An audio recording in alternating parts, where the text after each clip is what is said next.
suffering a stroke Friday. Both men are expected to make full recoveries. America is listening to Fox News. Off a day. I'm the owner of Guam's largest tourist attraction group. The pandemic's been very tough for all of us, and particularly for my team members. So I'm really appreciative and grateful for the PUA assistance to our team members, and more recently, the SVOG federal grant that allowed us to reopen these facilities and re-employ everyone at a critical time when PUA ended. From myself and my team, on behalf of all of us, thank you for the federal funds that allowed us to reopen. The federal fund you provide saved many jobs. Thank you so much. We employ about 35 technicians for our shows. Thank you for the federal funds that kept us going. Thank you for helping with the federal funds. Thank you for the federal funds. Thank you for helping to save our jobs. Thank you for the federal funds. This ad was paid for with official funds from the office of Congressman Michael F.Q. San Nicolas. The North Carolina primary is happening Tuesday. GOP Congressman Ted Budd, who is endorsed by former President Trump, telling Fox News Live Sunday about what he will not do in office if he wins the Senate seat. They do not want a Joe Biden alike radical left candidate. Congressman Budd previously stating that he is for overturning Roe versus Wade. A federal judge expected to give a ruling later this week on whether Title 42 can be lifted. Fox's Bill Malugin has the report from Eagle Pass, Texas. Around 11 a.m. local time every single morning, scouts show up on the other side of the river, and then these groups will show up and cross in large groups, often with smugglers in the river with them. Here in Del Rio sector, agents reporting they arrested a Mexican national with a previous conviction for sexual activity with a minor in Utah in 2015. He was mixed in with a group of 11 who crossed illegally. He was the third sex offender caught in this sector just this week alone. And Border Patrol in Del Rio sector report that just since October, they have arrested 944 illegal immigrants with a previous criminal history. A Marvel movie still reigning supreme at this weekend's box office. For a second week, Doctor Strange in the Multiverse of Madness holds the top spot, adding $61 million in North American theaters based on studio estimates. I did what I had to do to protect our world. You cannot control everything, Strange. It's the second highest grossing film of the pandemic, with $688 million globally. Doctor Strange benefiting from being the first Marvel movie since Spider-Man No Way Home. Family films fill out the top 3 spots, The Bad Guys in second, and Sonic the Hedgehog 2 in third. Ann Carrick, Fox News. I'm Laura Cantor, and this is Fox News.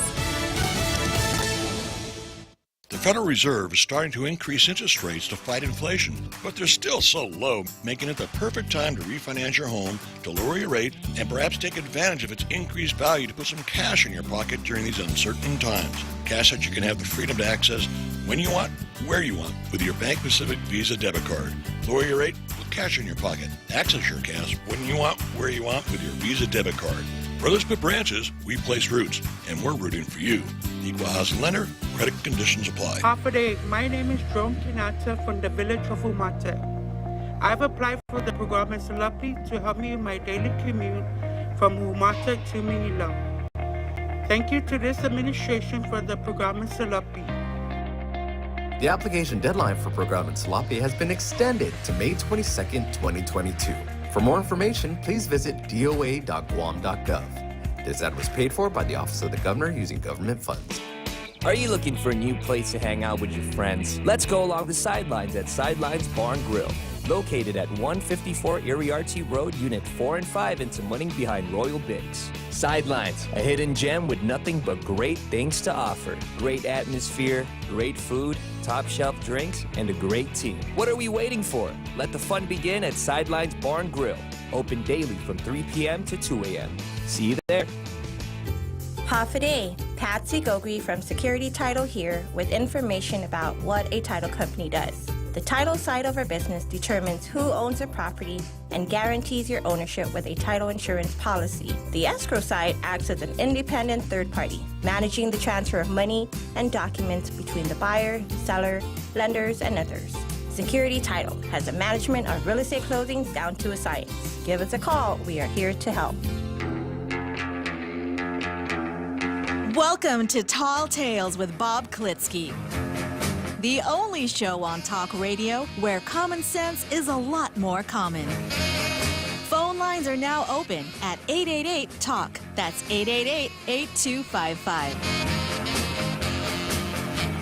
And now, The Point proudly brings you Tall Tales with Senator Bob Klitzkie. A well-regulated militia being necessary to the security of a free state, the right of the people to keep and bear arms shall not be infringed. Wow. I just barely got behind this microphone on time. I've been waiting for 2 whole days for the opportunity to make a respectful recital of the Second Amendment, Jose, and it finally came to pass. All right, so let's go straight to Jimmy Cutney.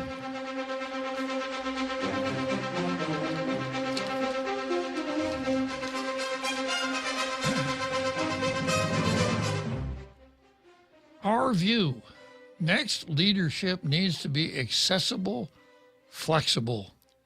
Guam Department of Education Superintendent John Fernandez recently announced his resignation, and the Board of Education Chairman Mark Mendiola announced he would not be running for re-election.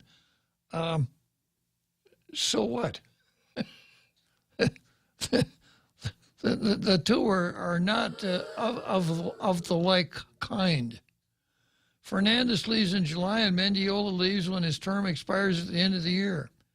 For the 27,497 students, 1,811 teachers, and 1,685 other staff members at the Department of Education, new leadership will need to be selected to carry out the department's mission. The last few years have been difficult for education, as they've been for every other field. But pandemic relief has led to an unprecedented amount of money being invested in the education system. The new superintendent and board members will be responsible for making sure current investments are carried out and resources are used wisely. The Board of Education also has a new 5-year strategic plan to provide a roadmap for new leaders. They will have to be able to execute the vision laid out in the plan. The strategic goals are ambitious. They include 1, maintaining a culture of collaborative leadership to foster greater engagement. I wonder if they copied this from one of Kamala Harris's speech. Well, it's more so if it's twicely said. Yeah, they must have got Pete Santos to help them with this one, right? Maintaining a culture of collaborative leadership to foster greater engagement. That's exactly what we need. 2, graduating students who are prepared to engage in lifelong learning and enter the economy with work-ready skills. 3, all students will have knowledge to progress from grade to grade. 4, establish and maintain strong community engagement to support student success. 5, provide a safe and positive school culture and learning environment. 6, provide safe, clean, sustainable, and well-maintained facilities. 7, administrators will maximize the critical uses of limited resources and high standards of accountability. Oh, so inspiring. Establishing goals is one thing, but meeting goals is the real challenge. To do this, new leaders, we're talking about one new leader. It's the director of education. To do this, a director of education will have to be, superintendent of education will have to be flexible and accessible. The flexible part, not so much. So flexible that he's screwing the kids out of 24 days of instruction this year, and he did the same thing last year because he didn't pound the table and insist that the board allow the schools to go forward and get the 180 days in that the law required. Too much flexibility. I guess they're talking about the superintendent, will need to be open to new ideas and pay attention to what works in other communities. They will need to communicate on the platforms that are most convenient for parents, students, and workers. And as they carry out these goals, they will need to be open to feedback. The people who fill these vacancies, we're only talking about one vacancy here. The chairman of the Board of Education is the guy that presides at meetings. He's not a leader. He's no different from any other member of the Board of Education, except he presides at the meetings. The people who fill these vacancies will be taking on work that affects our entire island. They are educating our children, our future workers, and our future leaders. The board and the voters should choose wisely. I have a request that I want to stick in that list. I don't want to see a director of education, a superintendent of education who's woke. No more of this let her play business.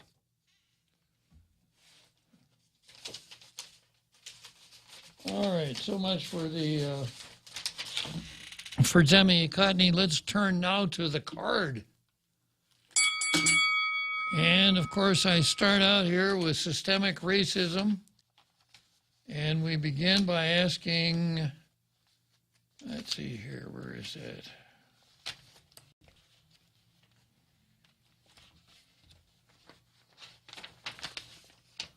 What color is this rice? Rice in this platter that's probably at KFC. What color is that rice? Now, if you say it's red, you are paying more attention to the narrative than you are to the facts. The rice is not red, it's orange. The rice is red just like your shirt, Bob. Exactly. Yeah. Today is Red Shirt Monday, so if you think my shirt is orange, then you're catching on. The narrative says it's orange. The truth, the facts, the narrative says it's red. The truth, the facts, etc. say it's orange. I keep coming back to that example almost every day because it occurs almost every day in the card. Okay, next we're going to go to the notices in the paper. And it looks like, once again, lightning has struck because the Guam Visitors Bureau got it right. 2 committee meetings, Japan Marketing and Korea Marketing, put their agenda in the paper, and once again, they got it right. I thought they put a pause to all these meetings. What? Didn't they put a pause to all these meetings? I think that's the general membership. Oh, general membership. Okay, yeah. These can go on. These can go on. Okay, very good. Yeah. Okay, and then we have the CIFA Learning Academy Charter School. It's having a meeting on May 26th, and they're going to be discussing old business. Don't ask me what old business, because they don't say, which makes their agenda void, which means everything they do at that meeting is void. If you're going to be in the Charter Academy school business, you really ought to know how to put together your agenda, folks. And then the Contractors Licensing Board. New business, item 7, review proposed guidelines for violation penalty draft. Proposed action to approve proposed guidelines and implement them for use during Contractors License Board investigation. Now, on the same agenda, we have section reports, and we have case 2021-0903, G4S Teresa Sakazaki versus Technologies for Tomorrow, and case 2021-0904, JMI Edison et Elau versus Menzies. Now, that Menzies case is the one that spelled the end of Sonny Orsini's career at the Contractors Licensing Board. So I'm wondering if there's any correlation between that, but more than likely, they're thinking in terms of another Marble Caves type incident, and that's why they're finally getting their rules and regs in order. They hadn't done it before. Okay, moving on. Well, let me go through the card here before I start picking up any of the eaches.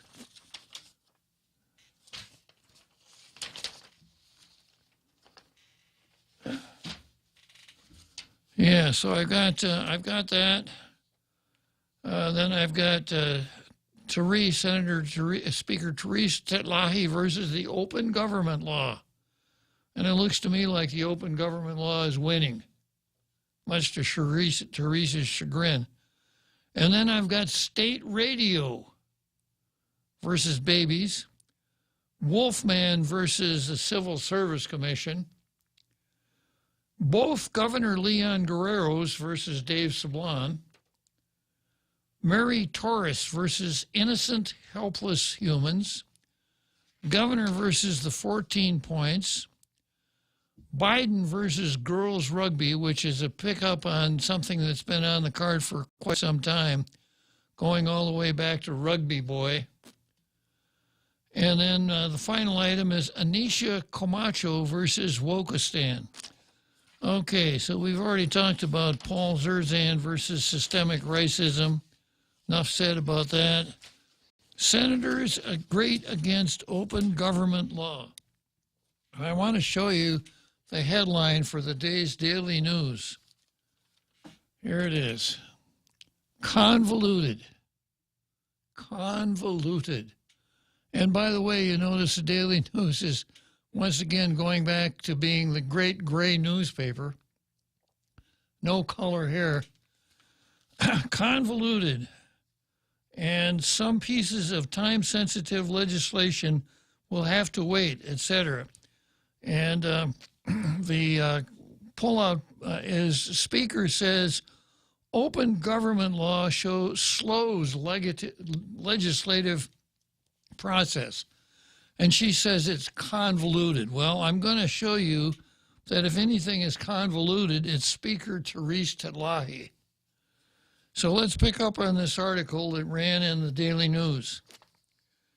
Some pieces of, quote, time-sensitive legislation will have to wait at least until the end of the month for lawmakers to vote on them as senators grapple with having to bring bills through the legislative process and comply with horror of horrors, public notice requirements in the newly changed open government law. Newly changed a year ago. The law was changed June. It's now May. Not so newly changed. It's a little convoluted, Speaker Therese Tetlahi said during a Wednesday meeting of the Rules Committee about the steps that the legislature has to take to schedule sessions now. Oh my goodness. They have to comply with the open government law that, of course, they enacted and lay out for everybody else. At issue are the following measures. 1, the rules and regulations for the island's cannabis industry will lapse into law on May 29 if senators don't take action on it. Now, that's the force of this. The fault there is this new law. You know, well, they only have 90 days to act on these things. They have to wait till the last minute, of course, right? The second item, Bill 301, authorizing a lease for a new power plant at Ukadu, which GPA has built in a timely manner to meet its court order agreement to comply with federal emissions laws. Neither measure had received a public hearing by Tuesday, and no committee report, including testimony and recommendations for the public, had been issued, meaning lawmakers could not place the measure on the May session agenda. So GPA did their job. DPA built the power, is ready to build a power plant, yeah. That's the easy part. But the legislature can't. That's the hard part. The legislature, you know, they got to have these hearings and prepare reports and all that stuff. Before, lawmakers had the option of later adding bills to the session agenda once they were prepared, even though they might not have been ready at the start of the session. Well, that's obviously the way to do it. Because, see, if they do it that way, then they can kind of make it up as they go along. And that way, if they've got something that they want to slide under the radar, they just put it on the agenda at the last minute, and away we go. You don't need the public in here for things like that. And who does the public think they are thinking they need to know what the legislature is going to do before they do it. You know, this whole thing just highlights the reason that we need to have a part-time legislature. These senators have gotten so lazy and so comfortable with their old routine that they cannot change. In the past, you could have a bill that had had a public hearing, not necessarily a committee report. The rules say there has to have been a public hearing. And then you don't take it to rules. You wait until the legislature's in session. Then during motions, you say, I move that we add bill number 124 at the top of the agenda. And you got it. No need to do the open government law, etc. Now, the open government law has been around for 30 or 40 years. The requirement that the agenda of every meeting that's in the notices for the open government law meetings, that's what's new, and they can't handle it. Because in order to do it, in order to do something at a meeting, you have to give 7 days notice of the date of the meeting. And that 7 days notice has to have the agenda of the list of the items that are going to be dealt with at that meeting, which means you probably have to put that list together by 9 days before the meeting in order to get it to the newspaper and get it to run on time. Well, this is just so wrong. That means senators actually have to plan what they're going to do. And, you know, planning, you know, let me read my script here on planning. It's impossible to separate our choice of whether and when to have children from every other choice in our lives. If Vanessa Williams can't even plan to have children, how can you expect members of the legislature to determine when they're going to discuss a bill on the floor of the legislature? You got this silly requirement that they have public hearings and committee reports. What in the world are people thinking of when they pass laws like this? Before, lawmakers had the option of later adding bills to the session agenda once they were prepared, even though they might not have been ready at the start of the season, as were session. But last year, Public Law 3634 was enacted with unanimous support from senators. It updated the open government law to require that government meeting notices, which must be published 5 days ahead of time, 5 business days, not just 5 days, now have to include the agenda for the meeting. Failure to comply voids action taken during a meeting. Perhaps one of the best tools added to the law books for fighting corruption and bad decision-making in the last 30 years. Quote, we've worked with legal, Tetlahi said, and dealt with the change by posting, quote, potential items onto the agenda ahead of time, packed with possible items that might be picked up once session begins. No sense planning ahead. If you can't meet the standard, well, that's easy. Just modify the standard. Come up with this new category of potential items. That's why I say it's a little convoluted now that we do this all 5 days in advance. Whoa! Can't we just do it the day of the session and give notice of everything we can think of 5 days? Oh, my goodness. Therese, you guys are dealing with the most important things that go on in this territory, and you can't figure it out 5 days in advance? Turn in your resignation. But aside from the cannabis rules and GPA power plant measure, every other bill on the May agenda was listed as a potential item. Wow. Only 2 resolutions were actually ready to be placed on the May agenda by Wednesday, prompting Senator Joe San Augustine to ask that the Rules Committee recess until the following week to settle the matter. There is no sense trying to start a session that we may not have, and everything is potential. Of course, you're right, San Augustine. If you don't have an agenda put together, then don't call a session. Take the time to come up with a real agenda and then call your session. You could abandon the what Ken Leon Guerrero referred to on the radio the other day as the Polish firing squad approach. I prefer the ready, fire, aim approach. Yeah. If they're not ready, we can recess at the session at that point, Terlahi said.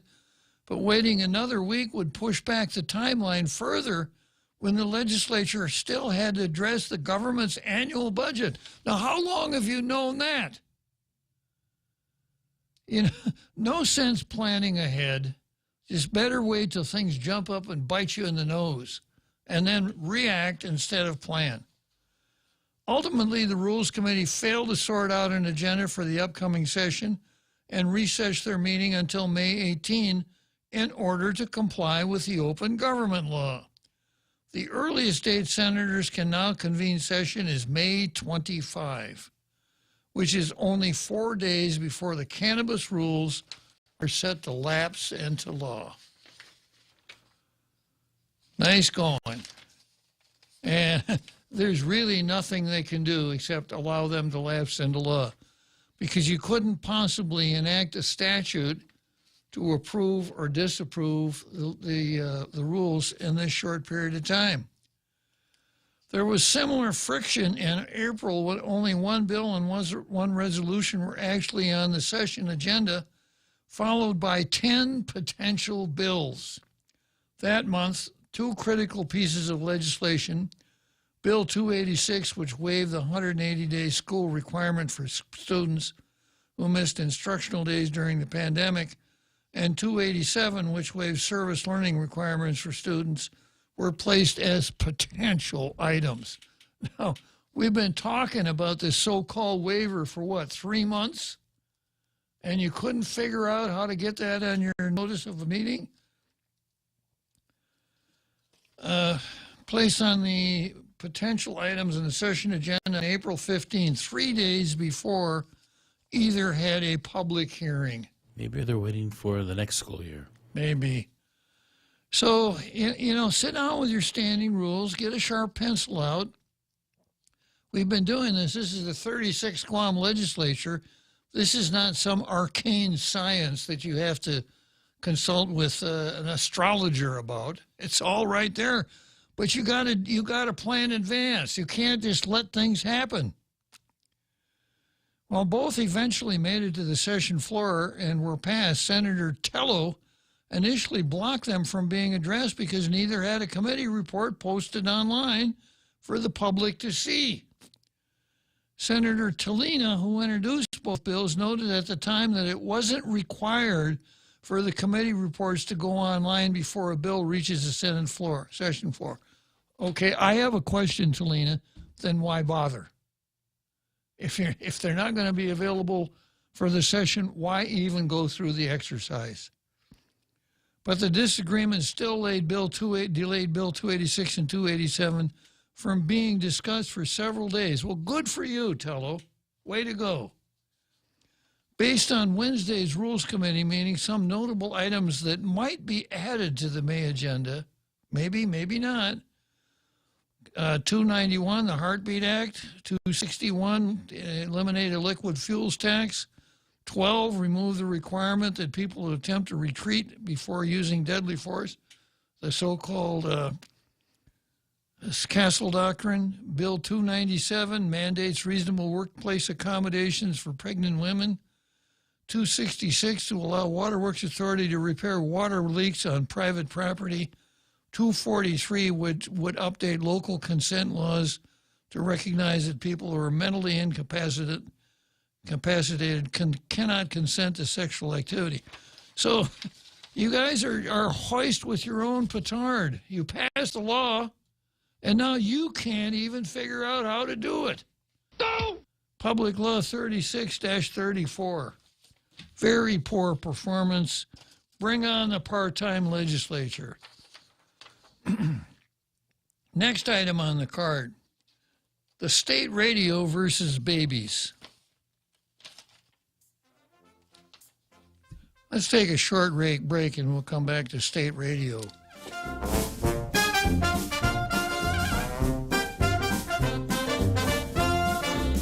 Half a day. My name is John Kinata from the village of Umata. I've applied for the program as Salapi to help me in my daily commute from Umata to Manila. Thank you to this administration for the program in Salapi.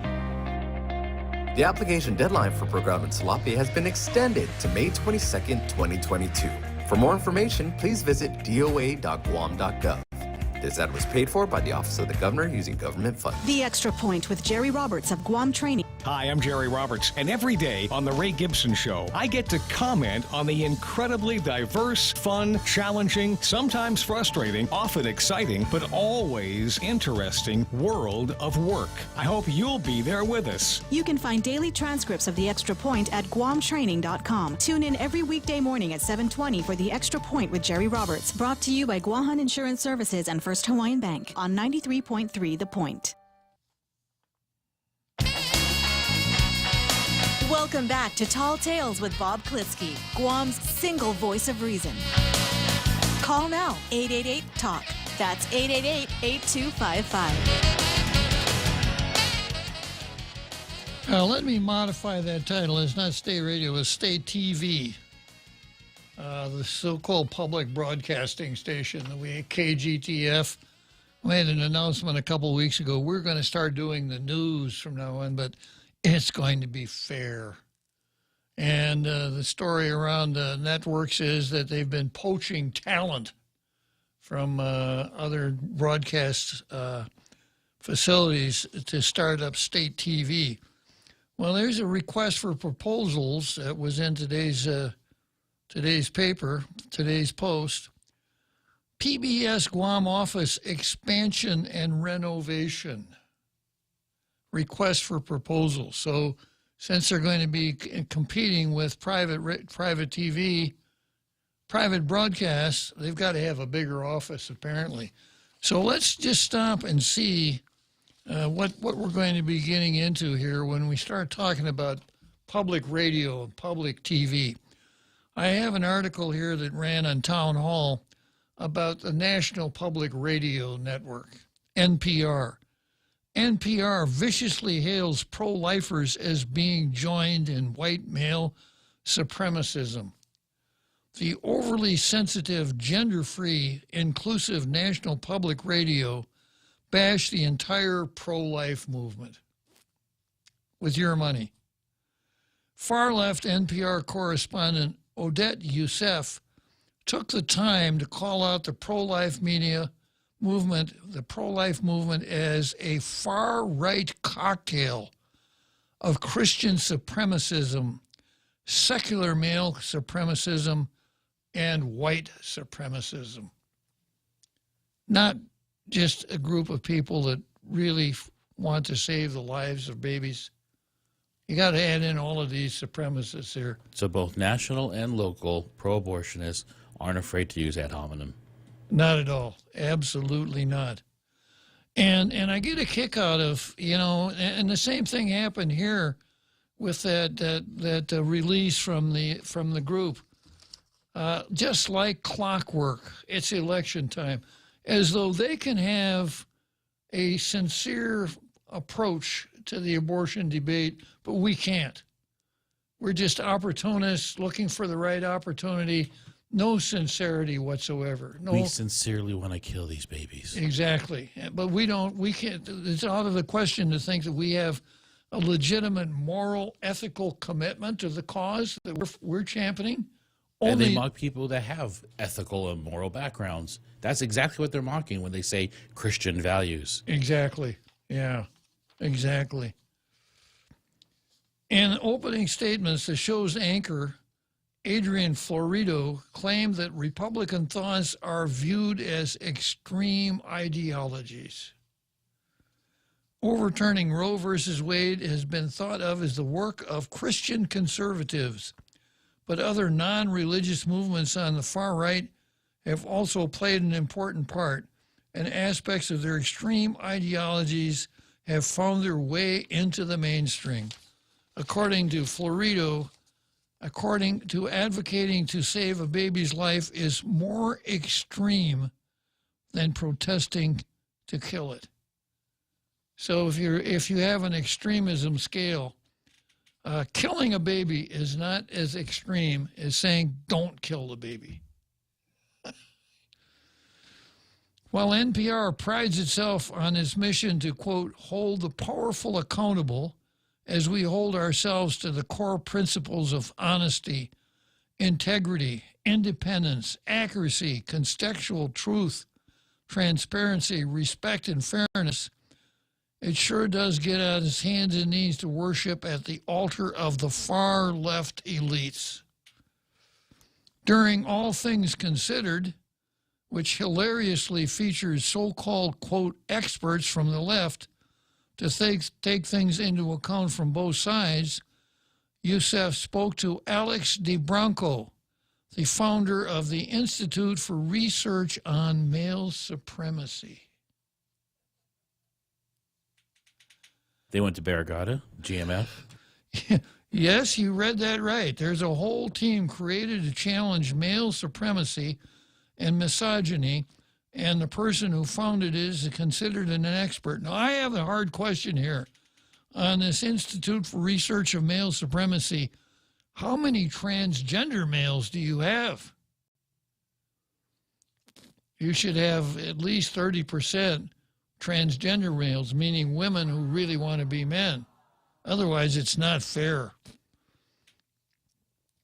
It gets better. The online headline read, Supremacy Movement Unite Over Restriction of Abortion, but for different reasons, as Newsbusters' Tim Graham pointed out.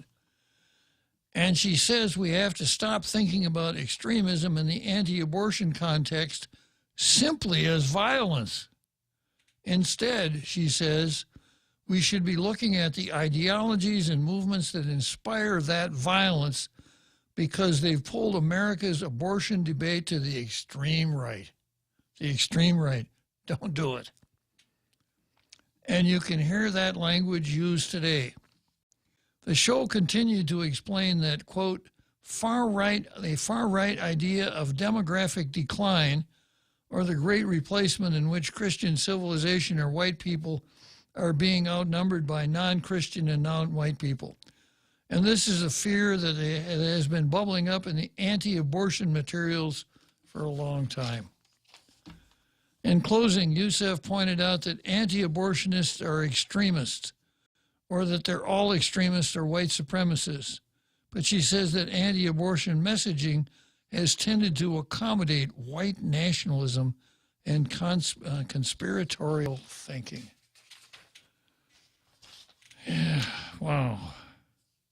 NPR, National Public Radio. When I was a kid, I used to think it would be cool to live in the vision of the Twilight Zone because all this cool stuff happened.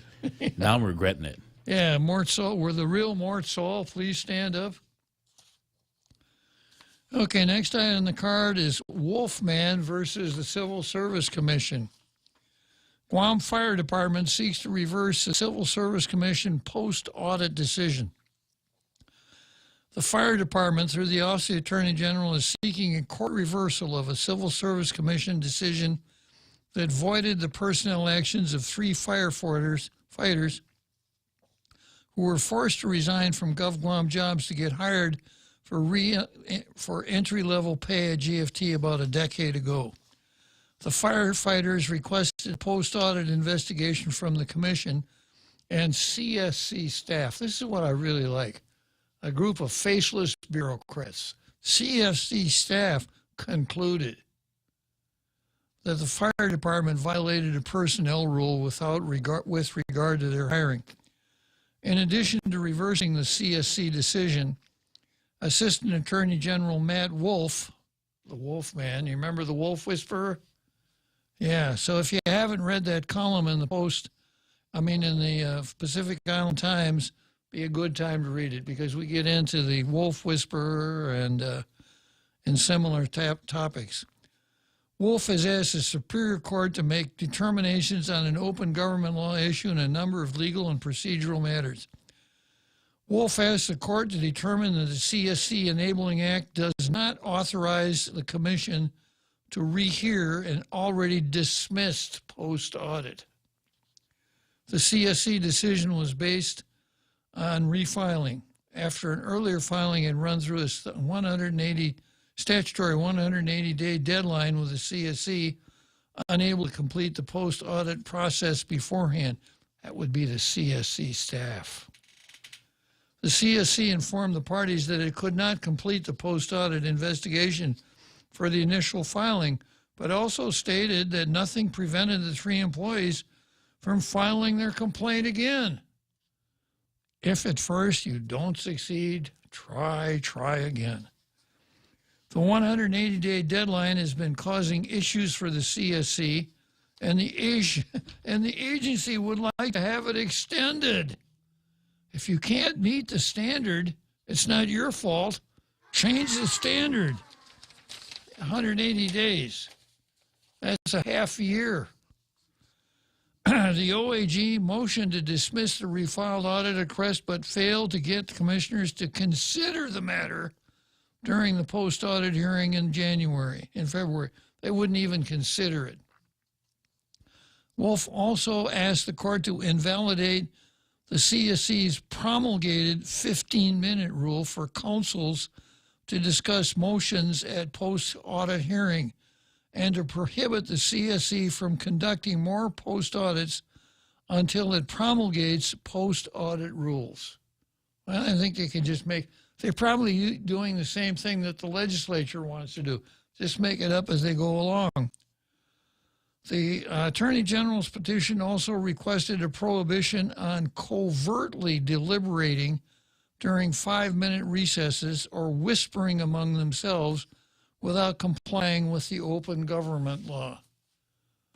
Yeah, the wolf whisperer. Eric Miller is better known as the wolf whisperer. He whispered in the chairman's ear so that Matt Wolf, representing the fire department, couldn't hear what they were talking about. This was another issue brought up at the CSC during the post-audit hearing in February. Wolf also represented GFD during that hearing, and at some point in that hearing, the CSC administrative law judge whispered in the CSC's chairman's ear, and the commission went into a 5-minute recess. Wolf asked the CSC to state on the record what was discussed via whispering and behind closed recess doors, but he was scolded. How dare you, Jose? How dare you question this body? How dare you? This essentially mirrors what Wolf stated in an objection to the CSC post-audit decision. But the court filing states that a similar incident took place in July of 2021. These incidents constituted violations of the open government law, and the February incident meant the post-audit decision was null and void, according to Wolf. That's a term they really like at the CSC, null and void. The 3 firefighters have filed a separate grievance at the CSC, although it involves the same underlying issues as the post-audit request.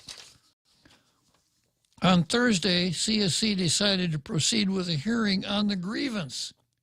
Maybe they can pay these guys twice, despite a request from Wolf to stay the matter until the post-audit issue is decided by the court. In that vein, the CSC also denied the OAG's motion to dismiss the grievance matter. Out of control up there at the CSC. Okay, next item on the card. Both Governor Leon Guerrero's versus Dave Sablon. Governor wary of waste-to-energy plants' potential toxic byproducts. Governor Leon Guerrero said a waste-to-energy plant is not an option that she's considering to help manage Guam's trash, citing its potential to release toxic byproducts into the air. Not even going to consider it. I would rather exert our efforts towards recycling. I would rather exert our efforts on people using more organic products so that we're not burdening our landfill.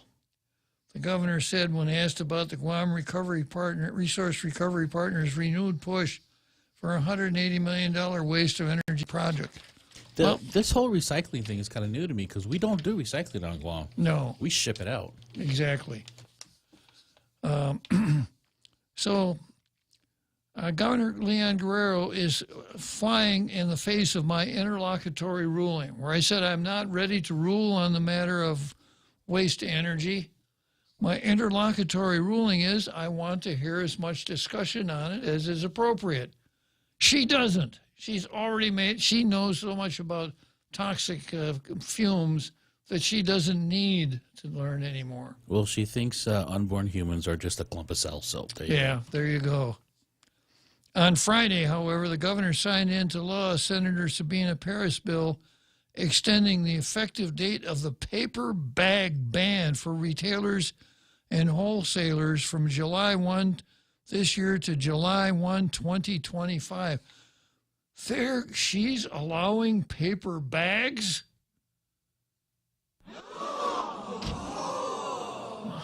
Where are her environmental credentials?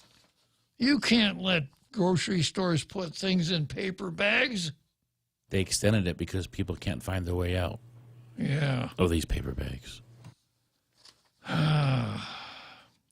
The governor, yesterday we bought some bananas, and they were pretty green. You know what you do with green bananas? You put them in a brown paper bag. Yeah. If you're lucky enough to have a brown paper bag, that'll be the next thing, the black market in brown paper bags. Extending the deadline, the governor said, prevents retailers from simply disposing of a large number of bags in their inventory into the landfill without having a viable replacement for the paper bags. That's not why. Well, why they keep putting this stuff out there like we're supposed to believe? So if you allow, they're going in the landfill anyways, right? Either they go in the landfill now, or as people use them and throw them away, they still wind up in the landfill. They don't just, evaporate. People don't eat them along with their breakfast food. Yeah. Waste to energy is still a concern for me because no matter how or what you do, there's still a byproduct of some toxic waste that you cannot really get rid of that will be here in our environment in our lifetimes. So she's an environmental expert as well as everything else. We don't have that now, and we're still managing our waste. So that's a concern for me. GPR Representative Dave Sablon said, there's no impact on the environment, soil, air, or water. Incineration is an approved method of managing solid waste reduction. Producing electricity from incinerating solid waste is renewable green energy and is a byproduct that would be desired by the Power Authority as they work towards increasing their renewable green energy capacity and lessening their use of fuel oil to produce electricity.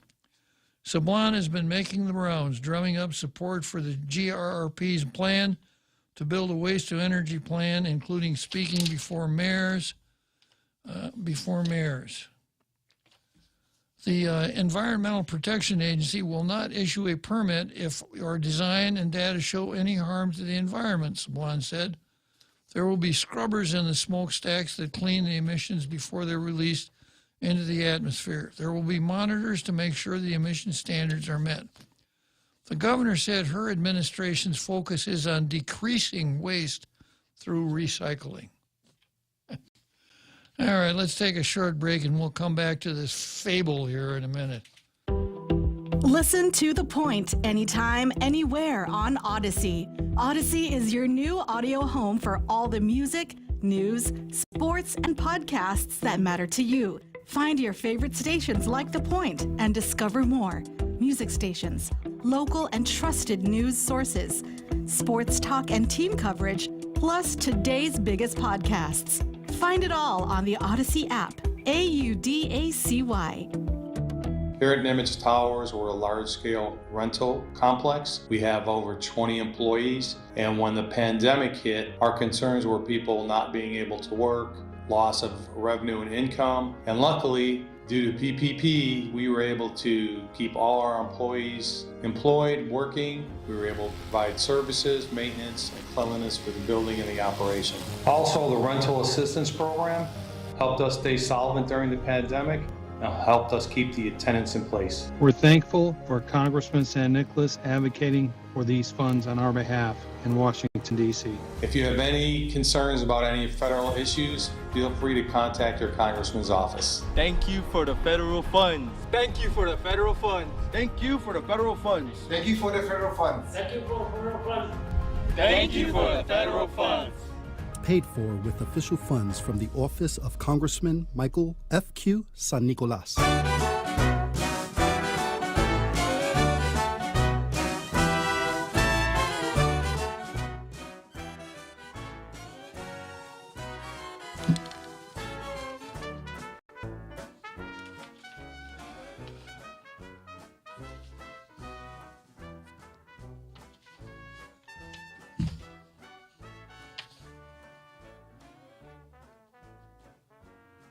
Okay, so we're back to Governor's fairy tale here.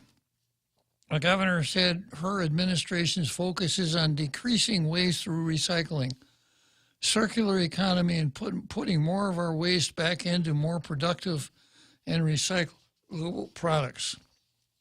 Sablon said he looks forward to talking with the governor about waste to energy and the amended contract terms and conditions that GovGuam and GRRP agreed to in a court-ordered mediation meeting a few years ago during the Calvo administration.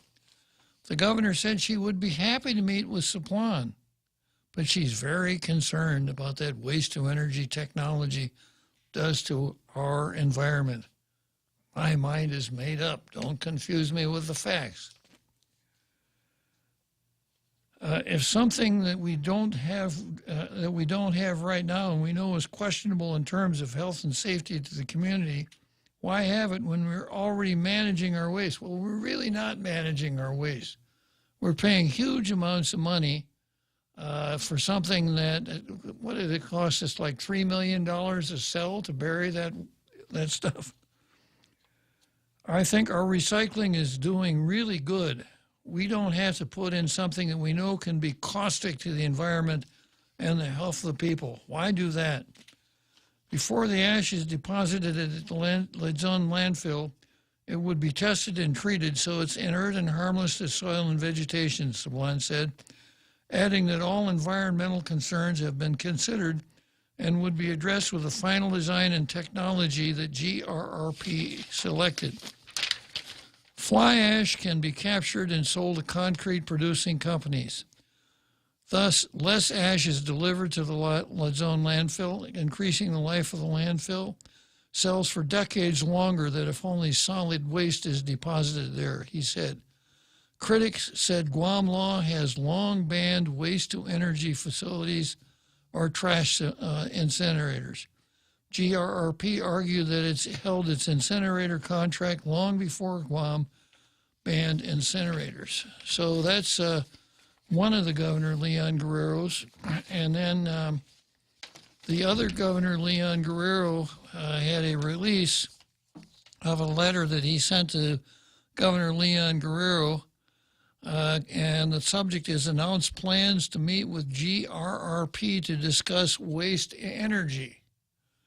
And it starts like this: it is with great alarm that I have been following news stories reporting that Dave Sablon, representing Guam Resource Recovery Partners, GRRP, has been doing presentations to the Guam Solid Waste Management Authority and the Mayor's Council of Guam. Great alarm. I, too, will be doing presentations on critical facts from the community point of view, as I have for the past 15 years concerning waste to energy an alleged GRRP medicated contract. A medicated contract? To both GSWMA and the Mayor's Council. And now I read that the governor is willing to meet with Dave Saplon to discuss GRRP's alleged waste-to-energy contract. It is my hope that you will also allow me to do a presentation from a community point of view that presents our reasons why this is alleged waste-to-energy contract is in the best interest of the people. I said, well, seems right to me. I just wonder, great alarm. I read the same things, and I haven't decided on the waste energy thing, but I don't find it alarming that Dave Saplon, who's been advocating this waste to energy thing for like 20 years, is advocating the waste to energy thing. And of course, the way you do that is you speak to people about it. I don't know that there's a whole lot to be gained from speaking to the Mayor's Council about anything, but that's a different story. But the Solid Waste Board, yeah, of course. And the governor, sure, because the governor is the one that has to enter into contracts. But Ken, let's see, how long before the halftime show? 1 minute? Yeah, Ken's on the line, so I don't want to start Ken and then break for the big halftime show. So we'll bring Ken on after the big halftime show so that he can explain his great alarm.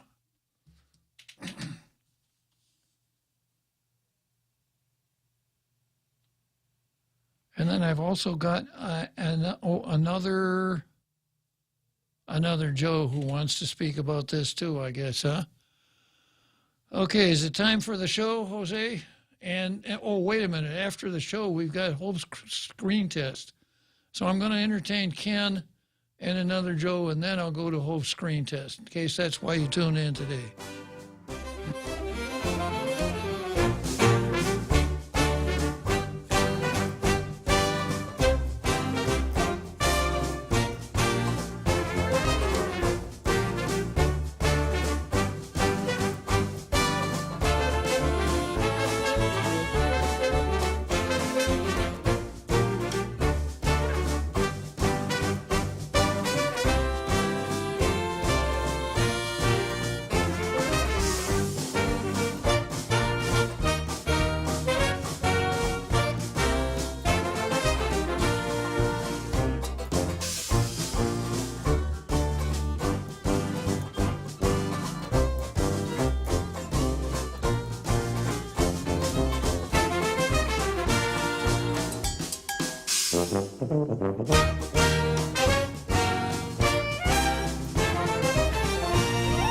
The Point is KUSG, Hagåtña, Guam, 93.3 FM and 104.3 HD3. Parishioners take action. I'm Laura Cantor, Fox News. Police saying a mass shooting at a church in Laguna Woods, California, Sunday, has left at least one person dead and at least 5 others injured. Laguna Woods Mayor Carol Moore praising the parishioners at the Geneva Presbyterian Church for their courage. I want to thank those people who were wise enough to take action and endanger themselves to save others in that church. That is so impressive. Churchgoers hogtied the gunman with an extension cord. Police identifying the gunman as an Asian man in his 60s who they believe does not live in the community.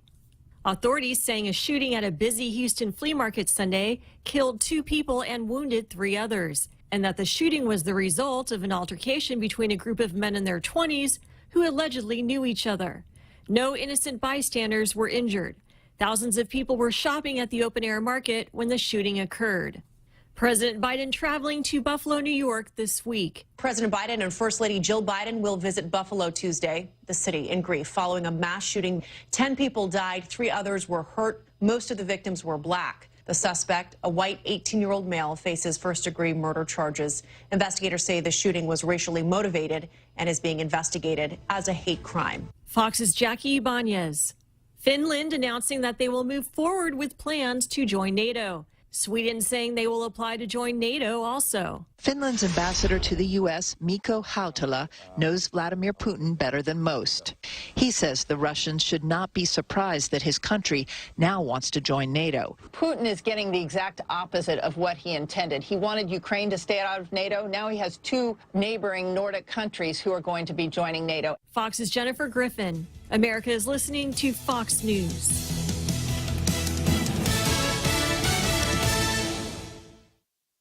Stay on top of the latest forecast with America's Weather Team in the palm of your hands. Here's the latest from America's Weather Center. It's Fox weather updates throughout your busy day, every day. Like many other businesses, the pandemic presented challenges and uncertainty. We had to stop operations for months and relied on the PPP to keep our staff employed. We had to develop COVID-related health policies and prepare reopening guidance that modified the way we operated and carried out our program. Our maximum capacity was reduced. We invested in new equipment, stocked up on PPEs, and even had to hire more employees to ensure social distancing and controlled groups. The CARES Act funding and child care stabilization grants from the ARP funds allowed our company to cover business expenses related to the COVID pandemic and stabilize our operations so that we can remain open, continue to provide care to Guam's families, allowing our economy to rebuild and assist frontline workers and those getting back into the workforce. We're thankful for Congressman Nicholas for advocating for these funds in Washington, D.C. If you have any federal issues, please contact your congressman's office. Thank you for the federal funds. Thank you for the federal funds. Paid for with official funds from the office of Congressman Michael F.Q. San Nicolas. Trial's week-long break, Depp's ex-wife took the stand and claimed that he sexually assaulted and abused her. He grabbed me by the arm and slammed me up against the hallway wall, and I kind of struggled with him, tried to push him off of me. Amber Heard's legal team is working to undermine Depp's defamation case by zeroing in on his alcohol and drug use and portraying him as abusive and out of control. Meantime, Johnny Depp denies Heard's allegations. He testified that he was actually the victim in their relationship. Fox's Christina Coleman. Atlanta hoping to host the next Democratic National Convention. Atlanta Mayor Andre Dickens announcing the bid Friday to Democrats holding their annual state party dinner. Georgia, once considered a solid red state, delivered all its electoral votes to President Biden in 2020 and elected two Democrats, Raphael Warnock and John Ossoff, to the U.S. Senate, giving Democrats control of that chamber. Atlanta hosted the 1988 Democratic Convention, nominating a ticket of Massachusetts Governor Michael Dukakis and Texas Senator Lloyd Benson. Dukakis lost that election to George H.W. Bush. Paul Stevens, Fox News. A Utah woman might have come up with a plan to help ease the baby formula shortage. Elisa Chitty says she has freezers full of breast milk, about 4,000 ounces worth. At first, Chitty wanted to donate it to a local milk bank, but Chitty says it was just easier to list it online. She's hoping to sell her breast milk for $1 an ounce, but says she's willing to negotiate with moms because she understands what they're going through. Buying and selling breast milk online is legal, but the FDA says donors are unlikely to have been screened for infectious diseases. Chris DeMeo, Fox News. I'm Laura Cantor, and this is Fox News. The Federal Reserve is starting to increase interest rates to fight inflation, but they're still so low, making it the perfect time to refinance your home, to lower your rate, and perhaps take advantage of its increased value to put some cash in your pocket during these uncertain times. Cash that you can have the freedom to access when you want, where you want, with your Bank Pacific Visa debit card. Lower your rate with cash in your pocket. Access your cash when you want, where you want, with your Visa debit card. Brothers put branches, we place roots, and we're rooting for you. Equal housing lender, credit conditions apply. Half a day. My name is John Kinata from the village of Umate. I've applied for the program as Salapi to help me in my daily commute from Umate to Manila. Thank you to this administration for the program as Salapi. The application deadline for Program in Salapi has been extended to May 22nd, 2022. For more information, please visit doa.guam.gov. This ad was paid for by the Office of the Governor using government funds. Subway's Eat Fresh Refresh does it again, bringing back a classic fan favorite on the menu. The roast beef returns. And not just any roast beef, it's choice Angus roast beef, flavorful and satisfying on its own, or layered with oven-roasted turkey and Black Forest ham in the Subway Club. Whether you're a choice Angus roast beef purist or like the variety of the Subway Club, both come piled high on hearty multi-grain bread with fresh hand-sliced veggies. Get your fill of the new roast beef at Subway. Eat fresh.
Okay, so here's another great halftime show here that you'll find every day on Tall Tales. A good enough reason all by itself to tune in on a daily basis. And we're varying the usual Red Shirt Monday routine today. Ordinarily at this time, we would run Hope Cristobal's screen test. Hope, as a budding middle-aged actress, perhaps would be able to land a role in a moving picture if only the right movie moguls could see her screen test that we run on Mondays. So we're going to hold that off because I don't want to keep Ken Leon Guerrero waiting until after the show. After the screen test. I had an item on the card today, 2 Governor Leon Guerreros versus Dave Sablon. And it was based on a release that ran in the Post talking about waste energy. And the governor pretty much has rejected out of hand any consideration of a waste energy proposal. Ken, on the other hand, has been a vigorous advocate against waste energy from the get-go. I have not ruled on the controversy myself, which I know hundreds of people are waiting for my ruling out there. I have entered an interlocutory ruling, however, and that is that I want to hear more from all sides on the issue of waste energy as a means of disposal of our trash here on the island. Now, the thing that is at issue now, at this moment, is that Ken sent out a release today, or he released a letter that he sent to the governor, and he sent it to media figures, et cetera, me, and it starts out like this. It is with great alarm that I have been following news stories reporting that Dave Sablon, representing Guam Resource Recovery Partners, has been doing presentations to the Guam Solid Waste Management Authority and the Mayor's Council of Guam. I followed those two. Funny thing, though, I was not greatly alarmed by it because, as I said, Dave has been an advocate for GRRP since the get-go. So I got to find out from Ken the cause of this great alarm. So tell me about it, Ken. That it goes back to what you were talking about earlier in the open government law or lack of open government law that we have here, and how many backroom deals take place behind closed doors that end up costing taxpayers millions of dollars, and this is one of them. Well, hold on, Ken. I saw the notices where Ken was on the agenda for the solid waste Dave was on the agenda for the Solid Waste Management Authority, and I suspect he was for the Mayor's Council also. So that doesn't get to my open government nerve. Okay, well, here's where it gets to my open government nerve. On the paperwork I sent you last week. Yeah, but I want to talk. I don't want to talk about the paperwork you sent me. I want to find out what's the cause of the great alarm. Are you saying? The great alarm that I have is that taxpayers are going to get stuck with another white elephant of a waste energy plant that will not do what it was advertised to do. It will cost taxpayers hundreds of millions of dollars. So are you saying that neither the Mayor's Council or the Solid Waste Management Authority should have entertained Dave? No, I think... Well, that's what you said, and that's the first paragraph in your letter. It's with great alarm that I've been following news stories reporting that Dave Sablon, representing Guam Resource Recovery Partners, has been doing presentations to the Solid Waste Management Authority and the Mayor's Council. Isn't that Dave's job? Isn't that what we expect him to do? Yeah, but No, wait, hold on, Dave. Ken, hold on a second. This is not a but. You said it's with great alarm. Now, if they allowed Dave to speak and they didn't allow you to speak, I could understand some great alarm. But just saying that because he spoke to these agencies, it's a matter of great alarm, I don't think you have an explanation. I think what you got here is some hyperbole. All right, I will plead guilty to a small bit of hyperbole, but I do have hold on. I don't know that you could have a small bit of hyperbole. I don't think you could buy that online. So you can buy anything online, including small bits of hyperbole. So you're pleading guilty to hyperbole here. You want to just withdraw that then and perhaps go along with kind of my theory here that it's all right for Dave Sablon to present these things. That's exactly what I want to hear. I want to hear from him, and I want to hear from you. But that's the challenge right there, because the way these presentations have been taking place, sub rosa. They were announced, and they've been reported in the papers. They were announced in the agenda. After the fact. I read the agenda for solid waste here on Tall Tales that showed that Dave was speaking. Well, my alarm is the fact that whenever they published it, I obviously missed it. I have been on record with many of these departments and agencies as a stakeholder requesting to be notified in the event of any meetings that take place regarding waste energy. I'm routinely never included. I always find out after the meetings have taken place. Well, all you got to do is listen to Tall Tales, and you'll find out how important these meetings are, because I actually, in that portion of my agenda here in Tall Tales, I actually mentioned it. I know. I missed that. So you're alarmed then because they didn't tell you that they're going to entertain Dave Sablon? I'm alarmed because when you notify departments and agencies that you want to be notified whenever anything takes place regarding this issue, they don't notify you. And if you miss the newspaper, I don't subscribe because I'm a senior citizen on a fixed income. I rely on the online version, which doesn't carry printed ads. So you're alarmed then because somehow nobody told you that Dave Sablon was going to come and talk to the solid waste? Nope. Okay. Anything else that alarmed you, Dave? Dave. Anything else that alarmed you, Ken? Yeah. And I'm going to tell you right now, I'm not going to allow you to soapbox here. You know, you came up with something that is designed to shock, and it's not shocking, and you don't have an explanation for it. And now you're saying, well, you know, I asked them to notify me, and they never did notify me. So no wonder I'm alarmed.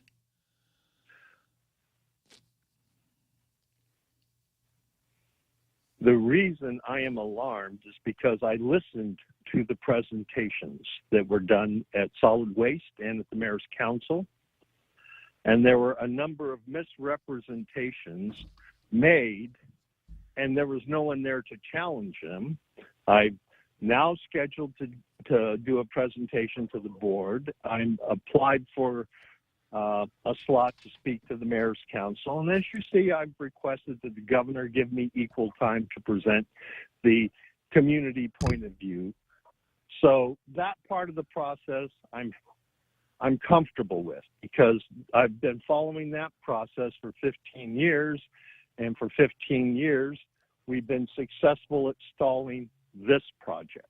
Well, you see, the way it's supposed to work is that if there's speech that you find offensive, the cure for that is more speech. So if you get your chance to present your position, I wouldn't expect the Mayor's Council or the Solid Waste Authority to have you and Dave come in and have some sort of a debate at the board meeting. That wouldn't make a whole lot of sense. But if you get your chance to present your piece, I'm just a little bit stunned here by this great alarm language. And I'm not going to let you off the hook on that one, Ken. You've got a good rap. You got a good story. You've got a lot of facts at your disposal. But you know, when you come up with it's with great alarm that I've been following news stories reporting that Dave Sablon, representing Guam Recourse Recovery, has been doing presentations at the Solid Waste Authority and the Mayor's Council. Oh, my goodness. How shocking can it get?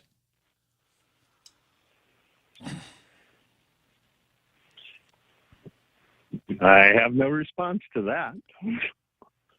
Okay, well, I've read your article or your letter to the governor, and if there's anything new you'd like to add to the mix, I'll give you that opportunity. But I think I'm pretty familiar with your whole rap, and I think probably most of our international radio listening audience is also.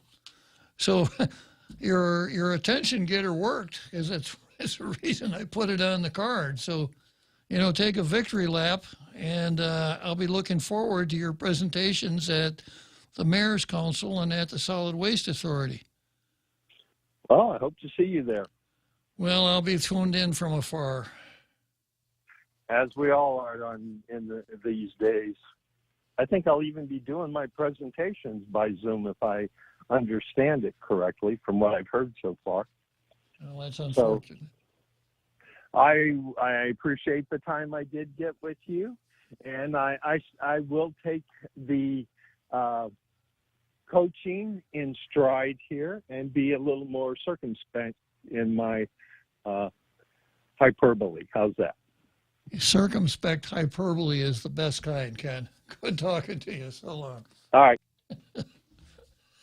Jumbo shrimp. Jumbo shrimp, yeah. A little hyperbole. Yeah.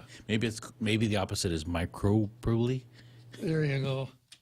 Yeah, well, you're still taking your victory lap from systemic Bidenism. Or was that it? I forget. Something I identify as non-binary. Yeah, non-binary. That was it. Yeah. Okay, another Joe. What hyperbolic statement do you want to make on the air here? My hyperbolic statement, Uncle Bob, is I identify as absent-minded and constantly experiencing memory loss. Well, at least you didn't ask me if I could hear you. Oh, yeah, that's true. so my alarm, Uncle Bob, is everything costs money. We don't have a money tree, and the goose that laid the golden egg looks like it's in the hospice or was it being treated by the veterinarian or something because the tourism isn't projected to come back anytime soon, and that not as strong as it used to be. So I'm very, very alarmed, Dr. Bob. Golden egg, hospice, the mixed metaphor police are going to give you a ticket, another Joe. I'm so sorry. I know. So, Uncle Bob, to my understanding, we got a $2 billion territorial debt. And I don't know how they plan to pay for the interest. I don't know if it's monthly interest on those bonds. And I seriously doubt that they can keep going back to Congress. I think that's straight up. Right? I thought you wanted to talk about waste to energy, another Joe. Well, that's going to cost money, isn't it? Capital project, Uncle Bob. So I think we're going to have to choose between. Am I wrong, or is it possible we might have to choose? According to Ken, who's very knowledgeable on this subject, the proposal that is before the government now in the form of this contract that Dave is trying to move forward, the government of Guam would have to do what are those special bonds called? Public interest bonds, public something or other bonds. That would the borrower would actually be GRRP, but the government would be on the hook if there is a default, according to Kent. And then the government will also have to provide GRRP with like 25 acres of land. It would cost the government a fair amount of money to enter into that deal with GRRP, according to Kent. But the other governor, Governor Lilian Guerrero, hasn't even touched finances. All she talks about is environmental issues. Exactly. Yeah, she has not said we can't afford it. She just said, my mind is made up. It's bad for the environment. And she's the banker. Yeah, she knows a little bit about money.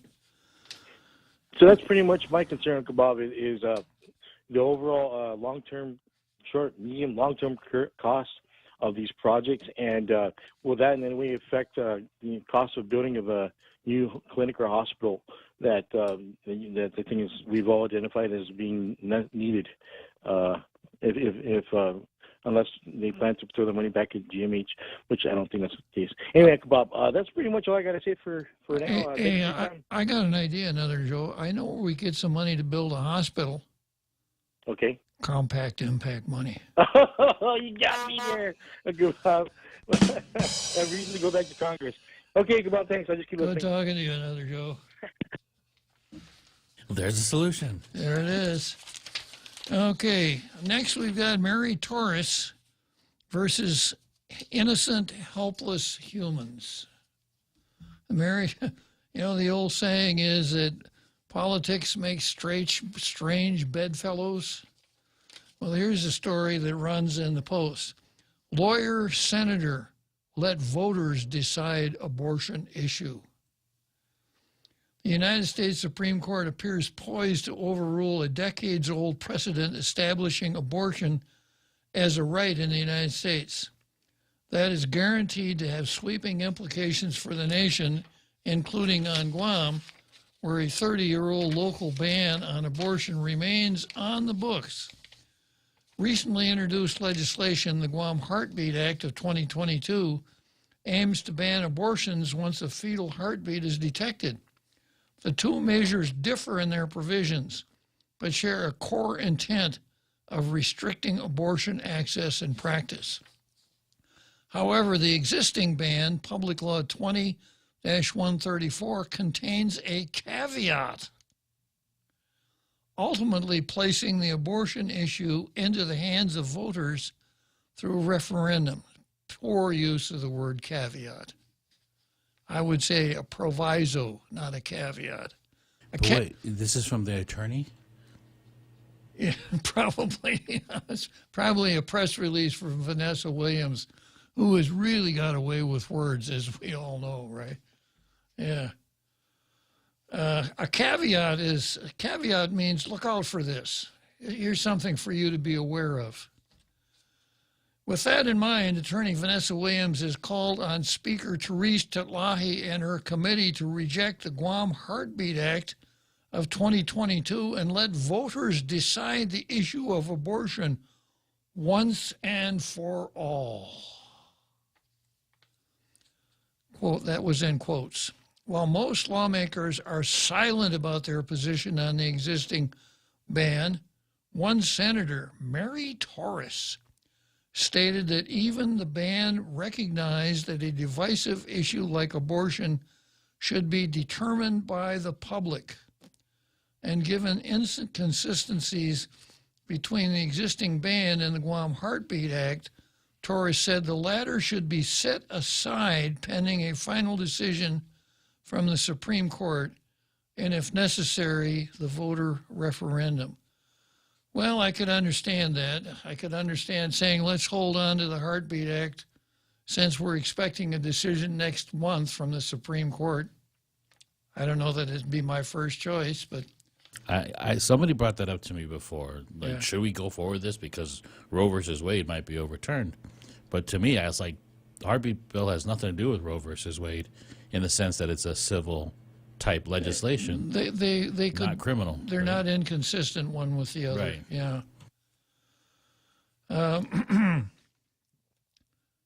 For the past 50 years, the landmark U.S. Supreme Court case Roe versus Wade and the subsequent case Casey versus Planned Parenthood had established and maintained the right to abortion within the United States. Now the court seems set to uproot that legal framework. A leaked draft decision in the Supreme Court case Dobbs versus Jackson's Women's Health Organization states that Constitution does not prevent citizens of each state from regulating or prohibiting abortions, and the court had decided to overrule prior decisions and grant authority on abortions back to the people and their elected representatives. The Supreme Court validated the leak, but stressed that the decision still is being drafted with a final decision anticipated in June. A recent attempt to codify abortion at the federal level failed. The Guam Heartbeat Act, Bill 291, was introduced in early April, joining a number of challenges across the nation. It mirrors Texas laws said to have been created to evade judicial review in light of existing precedent on abortions by granting enforcement authority to private citizens rather than government officials and by allowing them to sue anyone deemed in violation of the measure except for the woman getting the abortion. Bill 291 would ban abortions once a fetal heartbeat can be detected or about 6 weeks into pregnancy. The only exception would be medical necessity. There's no exception for rape or incest. They have to always mention that, as though that's reporting, right? Guam's existing ban, 20-134, outlaws abortions at conception, and it contains harsher language as women could face criminal penalties for seeking an abortion. There are medical exemptions under the ban. The law was challenged and rendered unenforceable due to existing precedent on abortions, but it was never repealed. And as the Office of the Attorney General stated in testimony on Bill 291, if the Supreme Court overturns Roe versus Wade, then policy decisions on abortion will be left solely to lawmakers. During discussion with Senator Duenas, Assistant Attorney James Canto said he would agree that the law currently in place would become the law of the land if Roe versus Wade is overturned. But Public Law 30-134 also contains a referendum provision mandating the question of whether the abortion ban would be repealed, placed on the ballot during the 1990 November elections. Bill 291 also began life as a referendum consideration, but that route would prove difficult and costly, according to Peter Skro, who helped draft Bill 291. 20-134, however, appropriates sufficient funds to the Election Commission to carry out the referendum. And then Williams, a member of Guam People for Choice, a coalition opposed to legislation restricting reproductive rights, stated the legislature should and must let the people of Guam decide the abortion issue through the referendum established in the existing ban. This was part of supplemental testimony. Williams also stated that despite the dates in the law referring to an election that took place 30 years ago, the referendum still must take place if the existing abortion ban is enforced. Well, let me just turn to that portion about the referendum, see what it says. Section 7, this is Public Law 20-134. A, there shall be submitted an island-wide general election to be held November 6, 1990. I think only the legislature could figure out how to do it by November 6, 1990. They could probably do something in rules to make it happen. We have to call Marty McFly. Yeah. The following question for determination by qualified voters of Guam. The question shall appear on the ballot in English and Chamorro. Quote, shall that public law derived from Bill 848, 20th Guam Legislature, which outlawed abortion except in the case of pregnancies threatening the life of the mother, be repealed? In the event a majority of those voting vote yes, such public law shall be repealed in its entirety as of December 1, 1990. B, there is hereby authorized to be appropriated the Election Commission sufficient funds to carry out the referendum described in this Section 7, including but not limited to the cost of printing the ballot, tabulating the results. In preparing the ballot, the Commission shall include in the question the number of the relevant public law. Well, that's what the law said, but I'm at a loss to know if there is authority to read Section 7. Let's say that that next month the Supreme Court says Roe and Planned Parenthood versus Casey are overruled, and Public Law 20-134 springs back into effectiveness. Would the rules of statutory construction allow the Election Commission to say November 6th is gone, but we could still do it at the next general election? And would the same reasoning be applied? Well, there was an appropriation then. It makes sense that it's an appropriation now. My sense is that would be a bridge too far, and it would require the legislature to act on this referendum section to update it to November of 2022 with a current appropriation. I haven't researched this. There probably is an answer somewhere. I don't know that I'll have the time to look it up unless it actually becomes a real issue. But the reason that I wanted to talk on this is that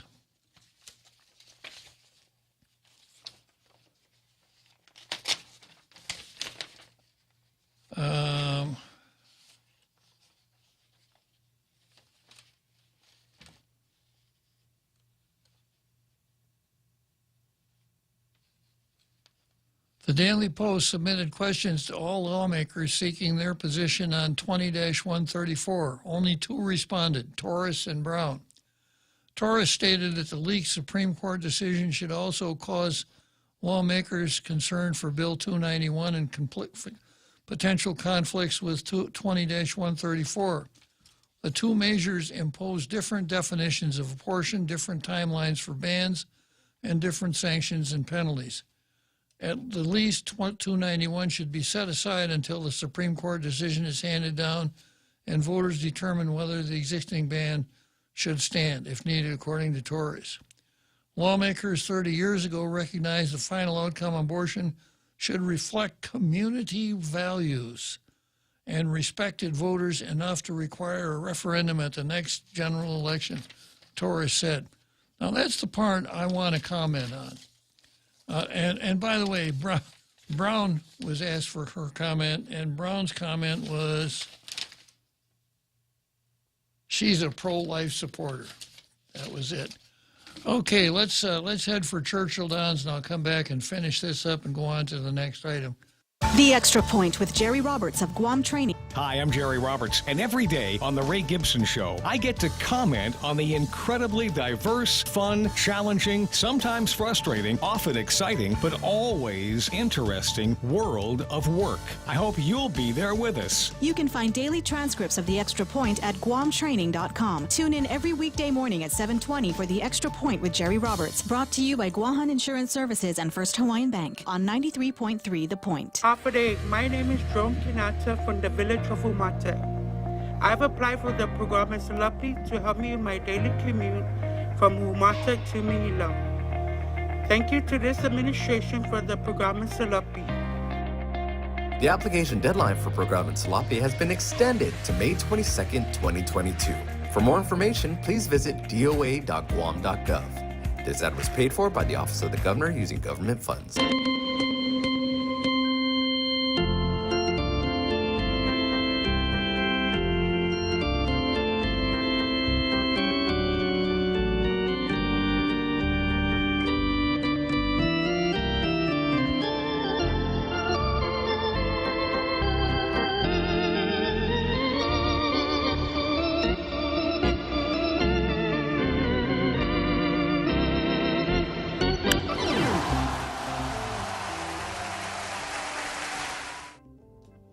Okay, so here we are. I'm going to finish this up, and then we're going to go to Lou Leon Gross screen text next, Jose. So Mary Torres, a Republican, is saying that if Roe is overruled and the old public law becomes the law outlawing abortion, she thinks it ought to go out for a referendum.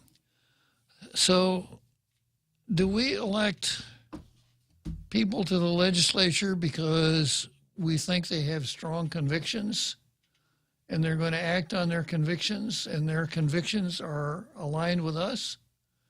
Her stance on this seems to me sort of like saying, well, yeah, you know, different people have different ideas. Let's flip coins. I call this the Pontius Pilate strategy. Yeah, let's instead of us deciding the hard question, we'll just wash our hands of it down at the Election Commission. Well, I asked the people. Yeah. So,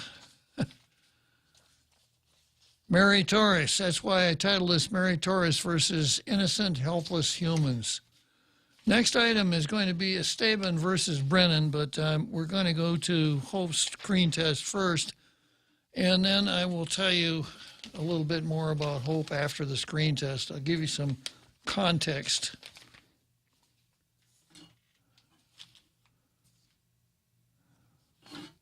Colonizer. You're nothing but a white colonizer. That's who you are. Colonization is the same thing as slow murder. You're a murderer. That's who you are.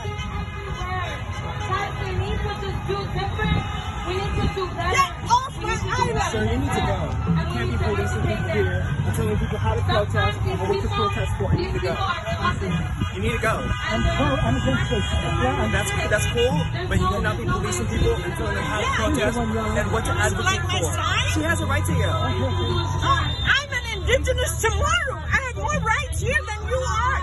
You came here because of the structures of colonialism, asshole. Tayo mamalaw, sige, Joseph, tano. Titaw-taw-tano, how? Waho bini taw-taw-tano. Waho bini malahoda. Waho na short na guy you do bini. Hago tata na short. What's on you? You need to leave. You need to go. Please. You need to get out of here. Please pause this. Get out of here. Please, this is not your place. When I get a chance, go. Please. Thank you. Thank you, partner. Please. No, you cannot go. What happened, ma'am? Well, he confronted me. What did he He's say? telling me I shouldn't be here. I support Black Lives Matter. It's part of the colonialistic systemic racism. And I came here to support these people. He's a white man that has come here. And he continues the legacy of colonialism. He continues to fight people, individuals, my goodness. I'm a former senator. I authored the Commission on Decolonization. I'm a malo. We are proud of you, Auntie. So just malasi. Be safe. So there you are. I wanted to run this so that you could see the depth and viciousness of the counter demonstration.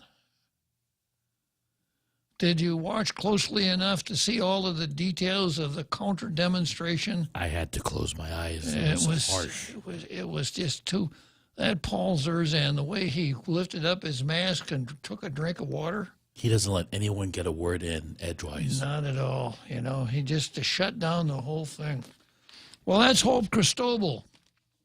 And Hope Cristobal is the face and voice of Chamorro separatism here on the island. And it hasn't gone unnoticed. I have an article that ran here in the Pacific Island Times showing that Hope Cristobal are discussing Hope Cristobal's nomination for the Nobel, hold on now, for the Nobel Peace Prize. She was nominated by Professor Natividad at the university for the Nobel Peace Prize. And you could see how good she would be, or how good she is in bringing a kind of a peaceful demeanor to any crowd in which she happens to be in. But as far as the counter demonstration, This is an article by Johanna Salinas in the Pacific Island Times, and I'll pick up the important part here. As an activist, Cristobal is not afraid of confrontation.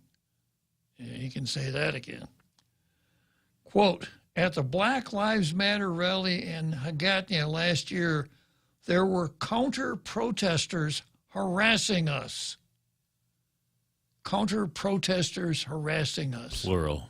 Yeah, that would have been Paul Zerzan and Paul Zerzan. Yeah, and the harassment, my goodness, how could anyone keep his temper with the kind of harassment that he brought to that encounter? How dare you? Yeah. At the Black Lives Matter rally in Hagatna last year, there were counter-protesters harassing me. I wasn't afraid to back down. There are always people out there who will challenge you. These are just a part of the journey. It can be hard because I'm an educator. I went to the BLM rally because I want to show my support for oppressed people, like Paul Zerzan. I follow the news, and I'm aware that innocent people are getting killed just because of their skin color. We need to see each other beyond the color of our skin. You're a white man. Get off our island, she said. You don't belong here. I have more rights than you. We need to see each other beyond the color of our skin. You know, what a phony. What a phony. But that's, we run that every Monday, the Hope Cristobal screen test. So if you have friends that haven't seen it, give them a heads up. We'll do it next Monday. We usually do it right after the halftime show. I didn't want to make Ken wait this time, so I did it. I let him go through his portion of the agenda first. Okay, next item on the card is, where did I put it? Yeah, Esteves versus Brennan. And this is an article from the Post. Firing of Emergency Operations Center Director challenged. Racial bias alleged. Homeland Security Advisor accused of creating hostile work environment. Office of Civil Defense Administrator Charles Esteves is challenging the termination of a planner at Guam Homeland Security Office of Civil Defense, arguing that the firing was done unlawfully and that actions against the employee appeared retaliatory. The planner, Leo Espia, also was the director of Emergency Operations Center and was terminated in late April as a result of charges stemming from cybersecurity concerns involving his reported use of personal devices and emails while working at the agency. Homeland Security Advisor. Now, who's in charge? I don't know how this works. Homeland Security, Civil Defense, who's in charge? But it says Homeland Security Advisor Samantha Brennan issued the final adverse action and termination on April 26th. The only person in the government at Guam Civil Service that can issue a final notice of adverse action is the director. The director may have different titles in different agencies, chief of police, director, fire chief, whatever. But if Samantha Brennan is the director, Samantha Brennan must be the director to issue a final notice of final adverse action and termination. But several days later, on May 9, Esteves submitted a memorandum to the Human Resources Division at Department of Administration requesting that the adverse action be revoked. Now, let's see, what is Esteves' title? Office of Civil Defense Administrator. So this seems to boil down to the question of who can do what to whom. The Homeland Security Advisor does not have disciplinary authority, making Brennan's termination of Espia unlawful. Estevez wrote. The head of OCD holds the disciplinary authority. Office of Civil Defense holds the disciplinary authority, which would be him. He added, moreover, after reviewing the documents in the timeline of the case, Estevez stated that Brennan's actions towards Espia appeared retaliatory.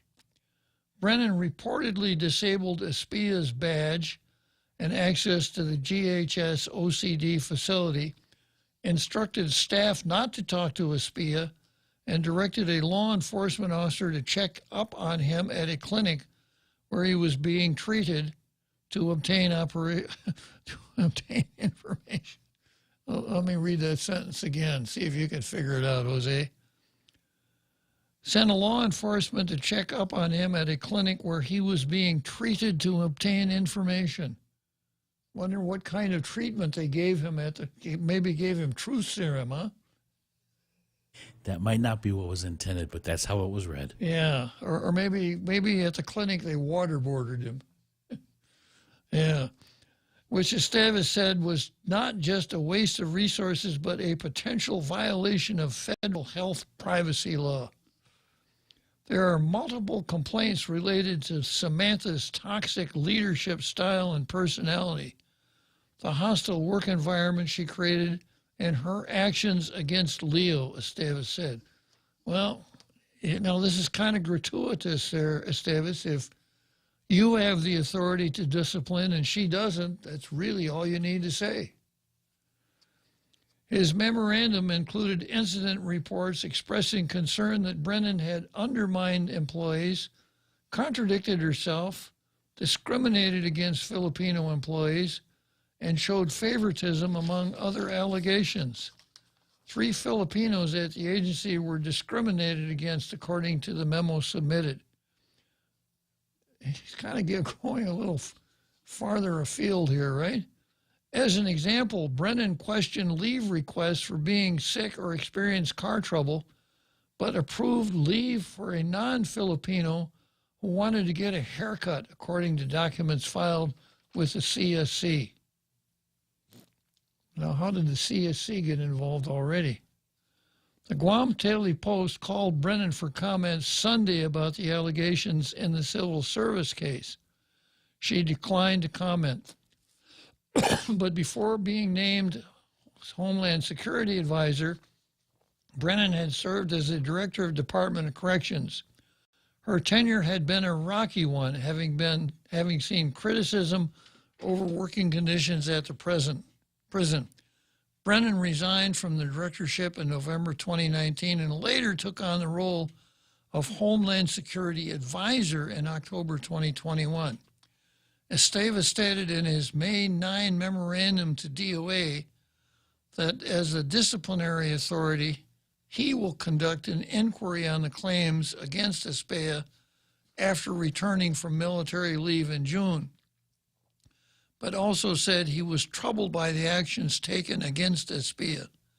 Estevez said Espia had worked 20 years at civil defense and otherwise has a respectable reputation in the emergency management community and a clean record. The matter has made its way to the Civil Service Commission, where Espia appealed the termination. The status call was held May 11.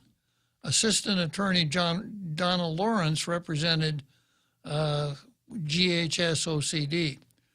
CSC Administrative Law Judge Eric Miller said he received an email indicating management was withdrawing the final adverse action against Espia, seemingly referring to a letter Estevez sent that morning containing the DOA request to revoke the termination. Lawrence said management was not withdrawing the adverse action. I guess counsel ought to know. And asked who submitted the email, as it would cause her great concern. Miller confirmed the email came from Estevez, who also attended the virtual status call. Lawrence said she was representing management and that Estevez was not a party in the case. She repeatedly objected to Miller questioning Estevez during the call, resulting in a warning from the administrative law judge. Mr. Miller, this is a violation of due process. What are you doing? Lawrence said. Estevez said he was Espia's supervisor in the agency. Supervisor is a little bit different than, yeah. Another status call is scheduled for May 18. The adverse action stated that Espia committed an unauthorized breach of government of Guam wide area network by installing a privately owned server within the system without prior authorization from the agency or the Office of Technology. He's also accused of making false statements, insubordination, forwarding work email to his personal account, and allowing confidential information to be accessed via an unknown and unsecured person private file sharing protocol server, and also by storing or accessing the information via web or cloud-based server. Espia stated that the server does not, anyhow, the really important question here is what authority does Estevez have? What authority does Brennan have? If Brennan has the ability to fire, then Estevez would appear to be, at best, an officious intermeddler, someone who's sticking his nose into a controversy at the wrong time, at the wrong place, for the wrong reason. I'll see what I can find out about this. This is a very interesting story. Okay, next on the calendar, we've got the government of Guam versus 14 points, but we got to head for Churchill Downs first. Happy day, my name is Jennifer Quijano Paredo of Protect Services. So when COVID hit, everything was about COVID, COVID this, COVID that, and somehow even my equipment was catching COVID. But joking aside, my equipment is important in our daily operations. Somehow I was having a difficult time getting through SBA. They were just giving me a runaround. So I reached out to our congressman's office, and with their team and the Guam SBA, they were able to help me in getting our truck repairs as well as another truck to keep our businesses running. And in the future, if you guys have any federal concerns or issues, reach out to your congressman's office. Thank you for helping save small businesses with federal funds. Thank you for helping save small businesses. Thank you for helping small businesses with federal funds.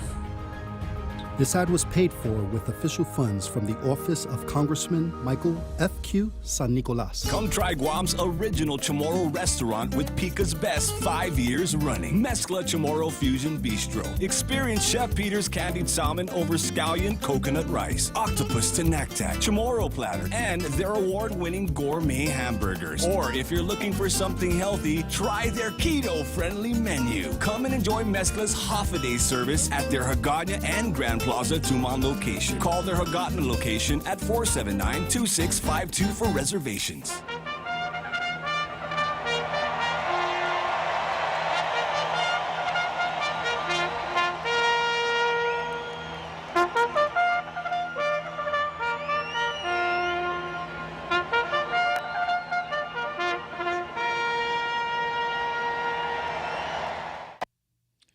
Okay, so here we go. Churchill Downs, Louisville, Kentucky. I got about 5 more minutes before I get to the finish line here.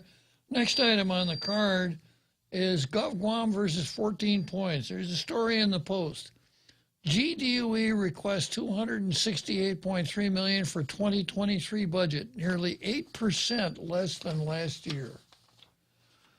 The Guam Department of Education has requested $268 million for fiscal 2023, but while officials meticulously broke down the budget as it pertains to the statutory 14 points of an adequate education, it did leave out a major expense, recently approved raises for teachers and administrators. No! Now that's the reason that this is on the calendar as governor versus 14 points. The Department of Education did what it's supposed to do. He said, we've got these 14 points, and this is how much money we need to be in compliance with the 14 points. And that's what we have to do in order to provide an adequate public education. Now, the governor came along last week and said, I'm going to give every teacher a 20% raise and an extra kicker for assistant principals and principals. But that amount of money is not in the budget. But it is the law. So the only way that this can work, right? I don't think anybody in the government is going to say we can't pay you teachers because we've got to comply with the 14 points. I don't think that's going to work. I think what's going to happen is that as things stand today, the department will pay the teachers pay raise, and they're going to have to short circuit the whole 14 points. They're not going to be able to comply with the 14 points. And remember, the 14 points, statutory 14 points, are not for an excellent education or a top grade. They're for an adequate education. Clean classrooms, class size ratios, clean restrooms, all of this, esoteric kind of stuff. But if we can't provide an adequate public education, we have a serious problem. But, of course, there aren't a whole lot of votes in coming forward with a statement that the Department of Education saying our budget provides for compliance with every single one of the 14 points. That doesn't get the governor any votes. Giving teachers a 20% increase in salary, that does. And of course, in politics, timing is everything. So you got to do it now. You got to get it in the teachers' pockets before election comes along in August. So I'm still a 14 points guy. Okay, that's it for today. See you tomorrow. Time for me to say, let's go, Brandon.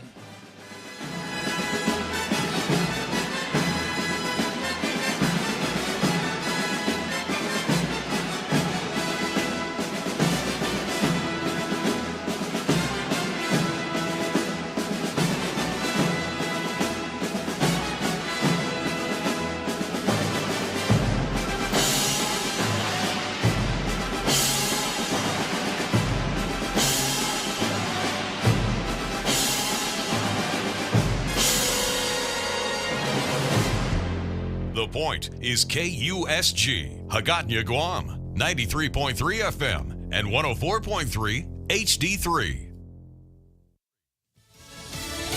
A terrifying weekend. I'm Laura Cantor, Fox News. Police investigation underway into the shooting at the Geneva Presbyterian Church in Laguna Woods, California, Sunday afternoon that killed at least one person and injured at least 5 others. The suspect was not injured during the incident and was taken into custody. He's believed to be an Asian male adult in his 60s. We don't believe he lives in this area. Investigators are working to determine his city of residence and whether he has any connection to this church or to the congregation.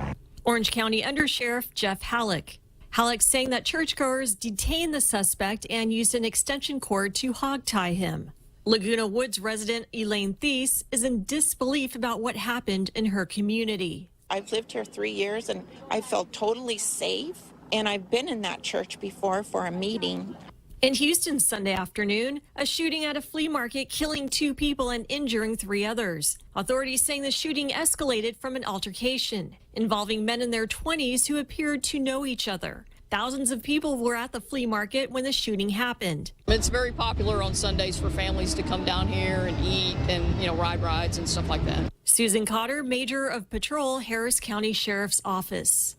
A mass shooting Saturday at a top supermarket in Buffalo, New York, killing 10 people and injuring 3 others. Sources are telling us that he was in town for at least 24 hours before this rampage, trying to scope out the neighborhood, and they believe he chose this grocery store behind me because it's an important part of the black community. Officers say he was armed with an assault rifle and dressed in tactical gear from head to toe. Fox's Alexis McAdams in Buffalo, New York. Authorities saying Gendron had previously made a threat at his high school, but was never charged with the crime. President Biden and the First Lady heading to Buffalo on Tuesday. America is listening to Fox News.